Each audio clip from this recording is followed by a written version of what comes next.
எல்லாத்துக்கும் இப்படி நடக்குதா? இல்லை எனக்கு மட்டும்தான் இப்படி நடக்குதான்னு சத்தியமாக தெரில. என்னென்னா, நான் ஒர்க் பண்ணுற இடத்துல வந்து நிறைய கேர்ள்ஸு பசங்க எல்லாருமே வருவாங்க. ஸோ அந்த கேர்ள்ஸ்லாம் பார்க்கும்போது எனக்கு ரொம்ப பொறாமையாக இருக்கும்.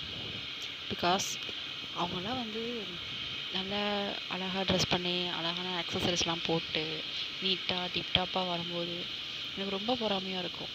ஏன்னா நான் இவ்வளோ சம்பாரிச்சும் எனக்காக நான் எதுவுமே சேர்த்து வச்சது கிடையாது.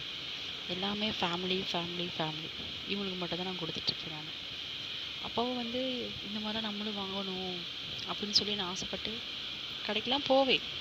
போயிட்டு நான் வச்சுருப்பேன், அமௌண்ட்லாம் நிறையா இருக்கும், பட் வாங்க முடியாத நிலமையில இருக்குது. இது இப்போ நமக்கு தேவையா அப்படின்னு நிறைய டைம் எனக்கு தேவையான பொருள் எதையுமே நான் வாங்காமல் வந்திருக்கேன். இந்த மாதிரி உங்களுக்கு ஏதாவது நடந்திருக்குன்னா கமெண்டில் பண்ணுங்கள்.